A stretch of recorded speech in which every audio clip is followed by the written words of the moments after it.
Over to you, Sonia. Thanks, Roz. My name's Sonia and I'm an addict. Hi, Sonia. It's really good to be here. I've got huge fondness for this room and this meeting when it used to be the over eights in this room. And it's great. Ooh, is that because I look shit? How to know you look rough, do you know what I mean? Like, without saying so. I am very tired. But yeah, it's great to be here. It's great to be here celebrating recovery of all shapes and forms. And I was thinking, I've just spent 10 days in Manchester working, and work as usual is quite mental, and I travel an awful lot. And I was going, okay, what am I going to share about? I talk an awful lot in meetings about having a big life and the fact that recovery has given me the opportunity to have a big life. So I usually don't think about shows, but just because I was really tired, then obviously I'd heard about Eddie's death as well. And I was like, okay, where am I going to go? So I thought what I'm going to do is probably talk about my last 6 weeks, because it epitomises, for me, life in long-term recovery. I'm 39 years clean. Good girl. And I live life. I live big. And I wouldn't have anything. I wouldn't have that ability. I wouldn't have anything if it wasn't for the fact that I'm clean. And I know that sounds like a broken record, and it's, I am no Bible basher. I'm really not. But I do believe in the power of these rooms. I do fundamentally believe in the power of these rooms. I don't always get to enough meetings. I travel an awful lot. I used to tell people, like when I got clean, I did 90 meetings in 90 days. I did 90 nightclubs in 90 days. And we can sort of add on what else I was doing in 90 days. I've done things probably quite differently in many ways, but the one thing that I've always done is come to meetings. And even when there's been gaps, like I've been in countries where there haven't been meetings before, we used to do online, things like that, I've never not come to meetings. As in, I've never said to myself, I'm not going to come to a meeting. There's been circumstances for sure. And I choose, like the career I've chosen, the work I do is my way of giving back. Not saying it replaces NA, of course it doesn't. I don't work in addiction because when I got clean, everybody, and particularly those, probably some of them sitting here actually, as I'm about to insult people, but particularly those who were really fucked up with the ones going, right, I'm going to go and train and be a counsellor. And I was like, I'm so not. I'm so not going to do that. It's very different now, to be clear. This was a long time ago, and in the early days, and it was a very different fellowship then in many ways. But I work in, and I've only been talking about this in the last year. I've been making myself talk about it. I work in humanitarian aid. So I specialise in conflict. I've got 2 ex-husbands. I really specialise in conflict. And I work in settings that are really, really complex. And again, I just find it incredible. I was a fucked up little junkie kid, scraping around. I was a failed hooker. I couldn't even get fucking being a sex worker right.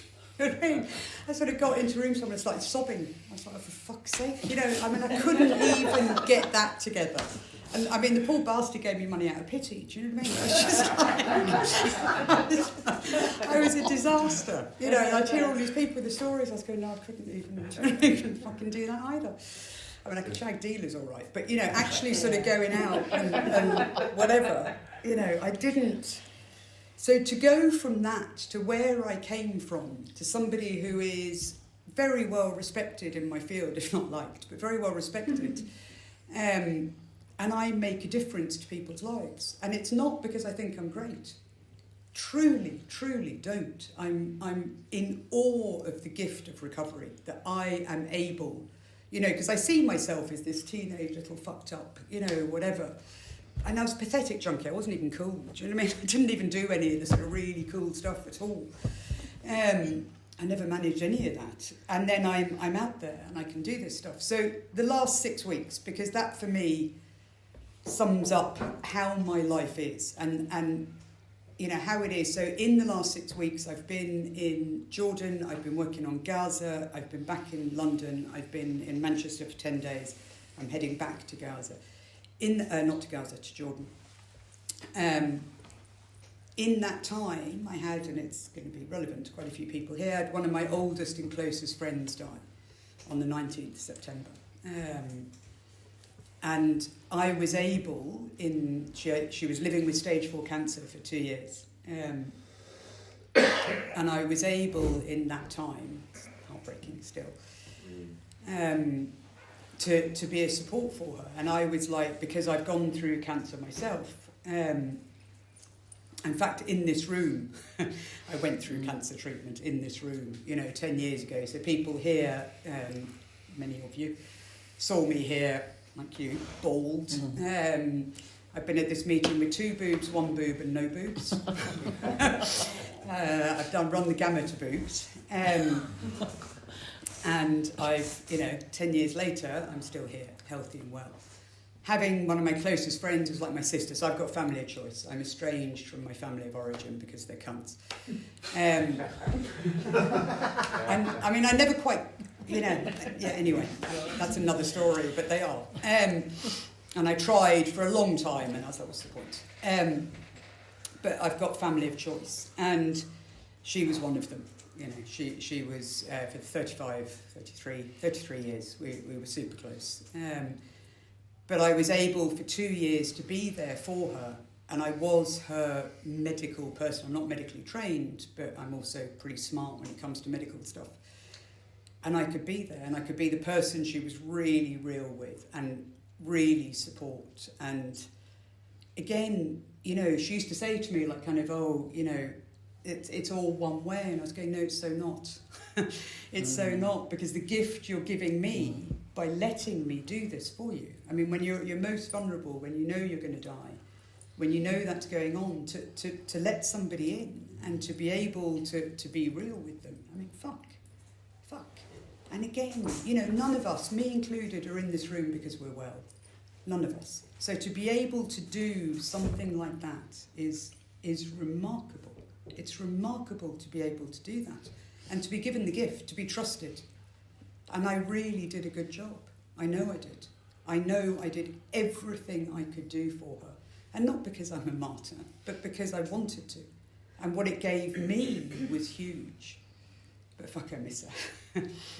I really, really miss her. It was an intense couple of years. We've been friends for a long time, but we were messaging every day, calling every day. I was the one with the doctors and translating and everything. And it's such a huge hole, isn't it? It's such a huge hole. And I keep sort of, myself and Liz were just talking about it, I keep picking up the phone to message, or I see things, and it's huge. But I think my point in sharing is because it's very real and it's what's going on. And I have a huge, given that I work with a lot of death, I've got a huge fear of death, and I had a huge fear of my own mortality, which cancer certainly brought to the fore, as did Hep C 35 years ago, because I was one of the first ones ever diagnosed. And I designed my own treatment. But it actually brought me to peace with it. My therapist did say you could be a little less at peace with dying. Maybe you just want to live a little bit longer. But it did bring me at peace, because I was watching her. I would do things very differently. I know I would. We're very different people. And it really taught me the whole acceptance, because there was so much of what she did that I found really difficult to cope with. How she dealt with her children, whatever, was very different to how I would do things. But I could love her through that. And I could love her and go, that's her call and her choice. And for a control freak like me, that's quite a big deal. And I recorded, I couldn't leave, because at the time she was dying and at the time she died, we were medically evacuating children out of Gaza. And it was one of those things of like, do I go to the funeral? What do I do? Because we've got these families coming out of whatever people's political beliefs are. This is not meant to be political, but you've got families coming out living in hell.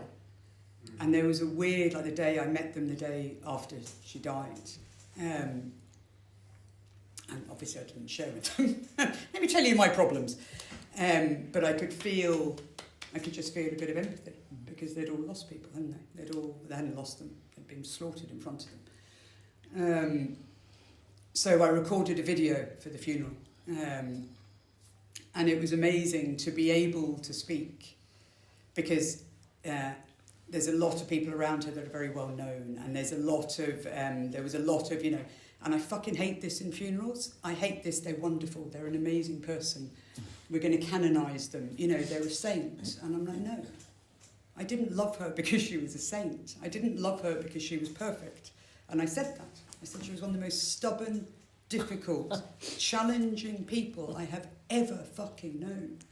And I loved her for that, as much as I loved her for her generosity and her warmth. And many, many things that I loved her for. But again, to be in recovery, the gift of being able to be that real and that honest and that genuine about something is amazing. You know, and then also to be able to, at the same time, and she loved, like right up until she died, basically. I kept sending her pictures of the kids because we were doing a bunch of medevacs, and she loved it. And she loved what I was doing, and she loved seeing what was going on, and she wanted to connect with it. And again, it's a gift. And to be with those families and to be able to kind of support them and get them, I mean, my role's minimal. It's minimal in it, but at least I'm part of the system that was doing it. So that was that brings you up to like 3 weeks ago. And then I came back, and then I'm back into sort of like life in London, and a son who's 19, who I love passionately, and my son's adopted. I've got 2 adopted children, 1 biological child. And he comes from, I adopted him when he was very young, and when he was a baby, he was very, very, very sick as a baby, nearly died.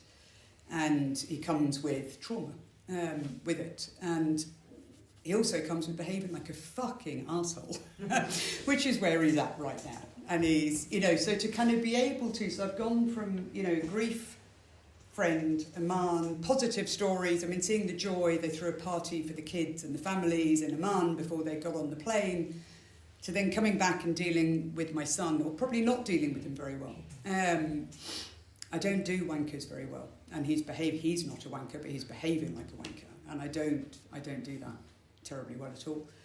And then to go to Manchester, and then I've just been doing a training for a whole bunch of team leads for humanitarian responses. So that's my 6 weeks, and that is my life today. And that is not because I'm great, it's because I'm clean. We're all clean, and we all live whatever way we want our life to be. This is how I choose my life to be. It's fucking chaotic. Am I on time? Yeah, I won't last 5. I bore myself also when I speak. So, but it's not because we've all got a choice, and I talk a lot in recovery about freedom, you know, and I've got so much freedom in recovery. I'm not allowed to talk about some of the freedom, Ross told me, because it's being recorded. Do we know? Share what you want, lad. Let's get the tea. I'll leave it for after. But, you know, I have done ridiculously outrageous shit in recovery. I mean, I really have. You know, some of it is utterly insane. And thank fuck, because I'm here to live life. Do you know what I mean? I'm here to live life. I'm not here, you know, for a while. I don't think it happens as much now, but for a while in recovery, I was in Ireland. I went to Ireland for a weekend. When I was a year clean, I met somebody and I stalked him and moved in with him. Do you know what I mean? Shortly afterwards, and never came back to London. He wasn't particularly thrilled. I was delighted. You know, fuck it. But he's also a sociopath, I do need to add, because that was my type. But, you know, it's... yeah, I mean, I've done all of that sort of stuff, but it's... I've always been able to do it because I can always find people to talk to, and I can always be honest, and I can always find other lunatics, do you know what I mean, in the rooms. And there was this whole thing, particularly when I was in Ireland, because it was probably a bit more conservative back then, Of like, well, when you're clean, you have, you know, you set up with a partner, and then you're stable, and then you have your garden and your fucking flowers and your, you know, your children and your whatever, and that means you're well. And I subscribed to that for a while. I subscribed to like the white picket fence until I went mental, because I'm so not a white picket fence person. And to me, being clean is about freedom. And if that freedom means you want to look after your garden, awesome, absolutely. Absolutely. But it's whatever you want to do, you can be. And what a gift. How many people have that? How many people have that freedom to kind of choose and to do all of it? I think it's incredible. I think it's absolutely amazing. And one thing I will finish on, and it's, you know, something I do name, is that I don't believe in a God. I believe in the power of these rooms. I believe in the power of recovery. With the work I do, I can't believe in a God. I can't. You know, for me, it cannot be. You know, what's meant to be is meant to be. No, it's not. People are not meant to get fucking slaughtered, in my opinion. But it hasn't stopped me. It makes no difference to my recovery, because I'm honest, I talk about it, I share, I am very clear. I've gone through many iterations of what I do and don't believe. Maybe if I knew I was dying, I might change my belief. I have no idea. But for now, that's where it's at. And again, I can be all those things. I can be everything in these rooms. I can believe, I can not believe, I can be whatever I want. And that's powerful. That really, really is powerful. One last thing. The friendships. The friendships that I have both in and out of these rooms are just inspirational. Inspirational. Some of you are here. And they are people who literally inspire me. And that's just awesome. So I like recovery.